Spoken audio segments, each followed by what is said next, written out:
अस्सलाम वालेकुम नाज़रीन, आप मेरा YouTube चैनल देख रहे हैं। मेरा नाम सोहराब बरकत है जो इस वक्त आपसे मुखातिब हूँ। इस वक्त पाकिस्तान का सोशल मीडिया, पाकिस्तान का इलेक्ट्रॉनिक प्रिंट मीडिया भरा पड़ा है पेंडोरा लीक्स के हवाले से।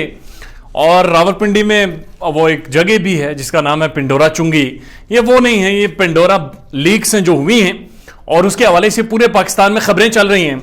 मैं इस वीडियो में आपको ये आइडिया देने वाला हूं कि पेंडोरा लीक्स असल में हैं क्या, और 8 मिनट में आपको वाज़ेह हो जाएगा कि पेंडोरा लीक्स हैं क्या। मैं सारी डिटेल्स आपके सामने रख देता हूं।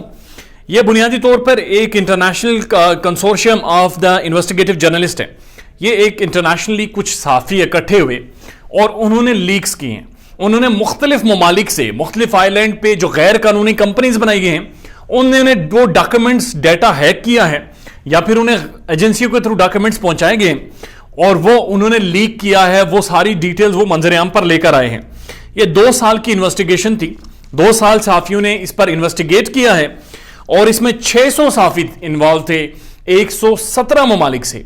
117 ममालिक से कुछ 600 सहाफी इसमें मौजूद थे। 150 मीडिया ऑर्गेनाइजेशन थी जो इस लीक में शामिल हुई हैं। इससे पहले आपने देखा होगा जो पैनामा लीक्स आई थी, जिसमें मियां मोहम्मद नवाज शरीफ को सजा हुई और उसे फेंटी लगा के बाहर किया, और उसके बाद वो जीटी रोड से गया और उसके बाद ही इन लंदन, मुल्क से बाहर है, और वहां से होके वो पाकिस्तान के इदारों के खिलाफ अक्सर सख्त जुबान इस्तेमाल करता है। तो पैनामा लीक्स जो हुई थी उसके अंदर 400 जर्नलिस्ट इन्वॉल्व थे और 80 ममालिक के वो साफी थे।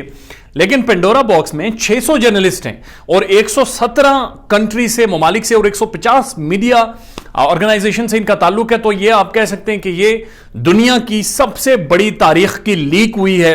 दुनिया की तारीख की सबसे बड़ी डेटा दुनिया के सामने रखा गया है। 11.9 मिलियन डॉक्यूमेंट्स हैं। 11.9 मिलियन से मुराद ये है कि तकरीबन 1 करोड़ 90 लाख डॉक्यूमेंट्स हैं जो सामने आए हैं। और उसके बाद सबसे ज्यादा इंटरेस्टिंग बात यह है, अमेरिका दुनिया भर में सैंक्शंस लगाता फिरता है और दुनिया पर पाबंदियां लगाता है कि ये लोग गलत मनी दहशतगर्दों के लिए इस्तेमाल करते हैं। जो ब्लैक मनी होती है 2 नंबर तरीके से कमाई जाती है। इंटरेस्टिंग बात यह है कि इन लीक्स में पहली दफा यह चीज वाज़ेह हुई है कि जो लोग इलीगल मनी कमाते हैं, 2 नंबर पैसे कमाते हैं, वो सबसे पहले जाकर अमेरिका में छोड़ते हैं। सबसे ज्यादा पैसे मनी अमेरिका में पार्क होती है। और यह कहा जा रहा है कि अमेरिका की एक रियासत है साउथ डकोटा, उस रियासत के अंदर $300 बिलियन इस वक्त पड़े हैं जो कि गरीब तरीन ममालिक से लोग चुराकर, इलीगली करप्शन करके, लॉन्डर करके लेके गए हैं। यानी आप अंदाजा लगाइए इसमें कितने बिलियन पाकिस्तानी भी होंगे जो वहां पर पार्क हैं और पाकिस्तान में लोग गुर्बत की लकीर से नीचे जिंदगी गुजार रहे हैं। 700 पाकिस्तानी पॉलिटिशियंस, पाकिस्तानी ब्यूरोक्रेट्स, जजेस, रिटायर्ड जर्नल, जिन साहब के नाम आए हैं, तकरीबन 700 लोगों के नाम सामने आए हैं जिन्होंने 1996 से लेकर 2020 तक दुनिया के मुख्तलिफ ममालिक में ऑफशोर कंपनीज बनाई हैं, गैर कानूनी कंपनीज बनाई हैं हुकूमत से छुपाकर, और उसके बाद उन्होंने उसके अंदर पैसा रखा है और वो पैसा फिर वापस पाकिस्तान भेजा या फिर दुनिया के मुख्तलिफ ममालिक में उन्होंने उस पैसे से जायदादें खरीदी हैं। अब मैं ये आपको समझाता हूं पाकिस्तान में करप्शन हुई कैसे है और ये इतने बड़े पैमाने पर करप्शन की कैसे जाती है। सबसे पहले 1992 में मुस्लिम लीग नवाज की हुकूमत थी और अपोजिशन के साथ मिलकर इन्होंने पार्लियामेंट में एक लॉ पास किया, एक कानून पास किया। उस कानून की मद में इन्होंने ये बात उसके अंदर डाली कि कोई भी बंदा जो पाकिस्तान से बाहर से पाकिस्तान में पैसे भेजेगा उससे आप ये नहीं पूछ सकते कि ये पैसा किधर से आया। यानी कि बर्तानिया से, दुबई से, कनाडा से, अमेरिका से, दुबई, सऊदी अरब से अगर कोई भी पैसे पाकिस्तान भेजेगा तो आप उस बंदे से नहीं पूछ सकते कि पैसे किधर से आए।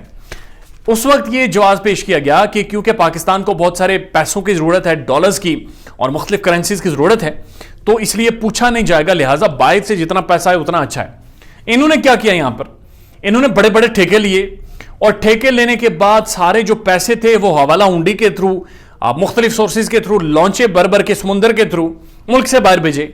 मुल्क से बाहर आगे उन्होंने अपने बंदे बिठा रखे थे, उनके थ्रू वापस बाहर से पैसा पाकिस्तान में मंगवाया और यहां पर यह जवाब पेश किया चूंकि यह कानून मौजूद है तो इसलिए यह बाहर से पैसा आया है, आप हमसे पूछ नहीं सकते।